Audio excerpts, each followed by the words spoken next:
semuanya. Perkenalkan, nama saya Udri Amanda. Nama saya Agnes Putri. Di Indonesia, belum semua masyarakat menikmati pelayanan kesehatan, terutama bagi mereka yang tinggal di daerah tertinggal, perbatasan, dan kepulauan atau DTPK. Pemenuhan tenaga kesehatan atau nakes melalui program Nusantara Sehat atau NS untuk DTPK diperlukan agar masyarakat di daerah terpencil mendapatkan pelayanan kesehatan yang baik.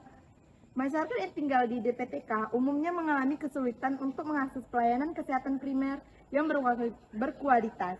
Hal tersebut disebabkan kondisi geografi, topografi, transportasi, akses komunikasi, tingginya tingkat kemiskinan penduduk, dan berbagai masalah sosial lainnya yang mereka hadapi. Sekian, saksikan video dari kami. Kita semua yang hadir pada hari Senin tanggal 12 Juni 2023 yang bertempat di Universitas Baitur Rahmah. Dalam kegiatan debat kewarganegaraan dengan mosi tenaga kesehatan yang ada di pelosok. Dan debat hari ini terdiri dari dua tim pro dan tim kontra. Baik, saya sebagai moderator Sufati Haria, dan untuk tim pro untuk memperkenalkan anggota timnya. Perkenalkan, nama saya Muhammad Rafiq Lubis. Perkenalkan, nama saya Santri. Perkenalkan, nama saya Nurjan. Perkenalkan, saya dari tim kontra Tangguh Wibawa. Perkenalkan, nama saya Fatimah Sandar. Perkenalkan, nama saya Muhammad Nurjan. Dan untuk memulai debat, kita akan memulai dengan tim pro. Untuk tim pro, mulai dengan argumentasinya. Menurut kami dari tim kontra, menurut kami tenaga kesehatan itu layak dan harus ada di pelosok-pelosok. Mengingat bahwa tenaga kesehatan yang di pelosok sekarang sangat minim. Contohnya saya sebagai dokter, perawat bidang dan lain sebagainya.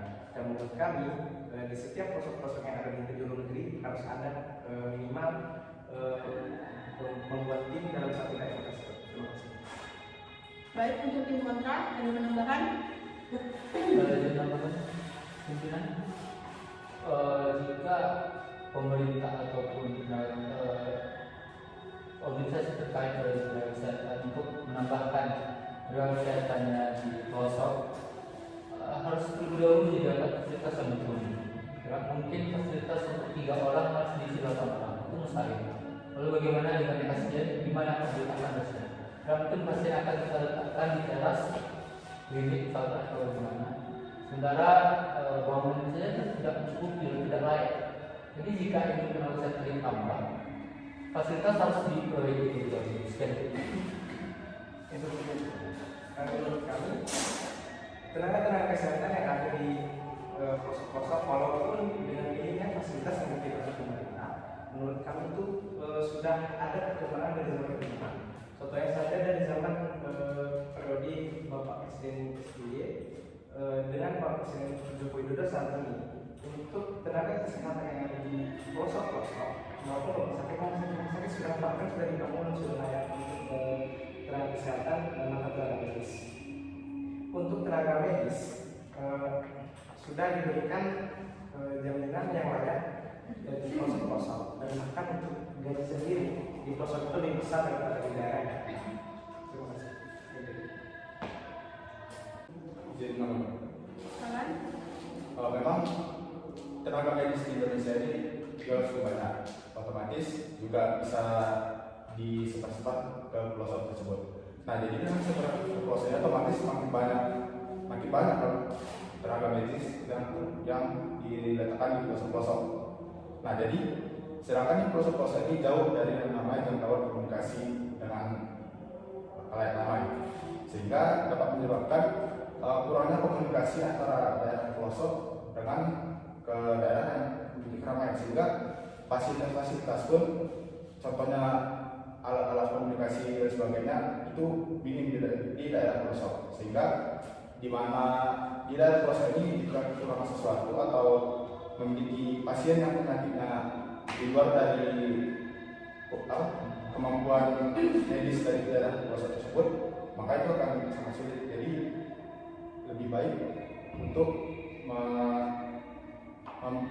meningkatkan kualitas kayak komunikasi atau sebagainya yang mendukung untuk tenaga medis di daerah pelosok tersebut.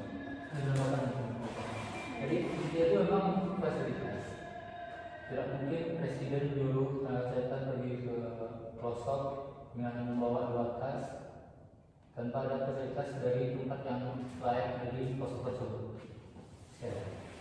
Baik, tim pro, kebutuhannya ada yang menambahkan? Untuk fasilitas negara Indonesia seperti yang kita tahu negara dengan kepulauan salah satu terbesar di dunia. Untuk fasilitas dengan dana dan APBN yang tidak mungkin sangat terbatas, itu ada beberapa tahap yang harus dilakukan untuk memajukan fasilitas-fasilitas kesehatan di Indonesia. Terus pada saat ini pemerintah sudah berupaya untuk memajukan fasilitas kesehatan yang ada di pelosok-pelosok.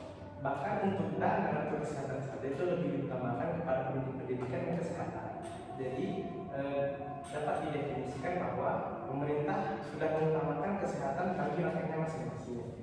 Untuk di pelosok, pemerintah berupaya mengirim pasokan-pasokan obat, makanan dan lain sebagainya ke pelosok-pelosok, bahkan bermitra dengan mantan Menteri Perikanan yaitu Susi Air.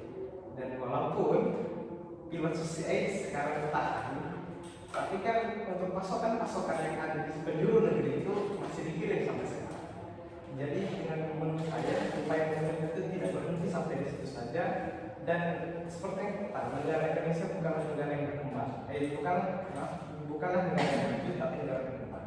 Untuk mencapai maju, memang jalan selamat itu bukanlah pilihan yang tepat, tapi cepat, tepat, dan selamat adalah pilihan yang tepat untuk saat ini. Jadi menurut saya Indonesia sudah, pemerintah sudah berupaya semaksimal mungkin untuk memajukan tenaga kesehatan di pelosok-pelosok yang ada di Indonesia. Demikian dulu. Tentang dana, jika dana sudah ada kedua untuk kesehatan kembali. Dan jika jika tentang keamanan juga, seperti yang kita tahu di Papua itu klinik-klinik rumah sakit sering dibakar. Jangan di Papua, di Sumatera Barat saja, itu di Sulawesi Selatan kemarin ada yang meninggal karena gara-gara klinik itu fasilitas itu nggak cukup dan nggak ada ambulan yang bisa membawa ke rumah sakit yang lebih besar. Juga karena jauh dari jarak juga tidak ada fasilitas yang mumpuni untuk membawa ke sana. Itu dana tadi, seperti kita tahu banyak saudara miskin. Waktu itu saja pernah ada rencana dari Dinas Kesehatan untuk mengatur gaji tenaga intensif, kalau tidak salah. Itu di mana gaji-gaji di kota-kota besar itu dipotong, dipangkas dan dimasukkan ke gaji pelosok. Itu tidak mungkin bisa terjadi karena di kota besar justru bahan-bahan pokok itu lebih mahal daripada di sana, dan juga transportasi dan lain sebagainya. Jadi dana itu tidak bisa serta-merta dibagi berdasarkan daerah dan lokasinya. Jadi pemerintah harus menangani dulu tentang keamanan, fasilitas sehingga tenaga kesehatan bisa dengan nyaman, layak dan juga senang mungkin pergi ke pelosok. Sekian. Jadi untuk gaji tenaga kesehatan yang ada di kota dengan yang di pelosok-pelosok itu menurut saya wajar. Kenapa di pelosok itu lebih besar? Karena dengan daerah yang ekstrim, bahkan daerah tersebut itu terbilang kriminal. Baik, saya akan meminta kesimpulan dari tim pro dan kontra. Kesimpulan dari tim pro adalah tenaga kesehatan harus ada di daerah-daerah pelosok. Walaupun fasilitas-fasilitas yang mungkin kurang memadai, tapi pemerintah pasti akan berusaha menangani tersebut. Baik, kesimpulan dari tim kontra. Kesimpulan dari tim kontra, pemerintah harus melakukan dua hal yang paling mendasar untuk tenaga kesehatan bisa banyak di pelosok, keamanan juga fasilitas. Hanya dua hal itu yang bisa membuat tenaga kesehatan mungkin akan berpaling dari kota dan berbondong-bondong ke desa jika fasilitas dan juga gaji yang layak dipenuhi oleh pemerintah dan juga keamanan yang tentu saja menjamin keselamatan mereka selama sana. Baik, sekian dari debat kami. Saya Supati Haria sebagai moderator.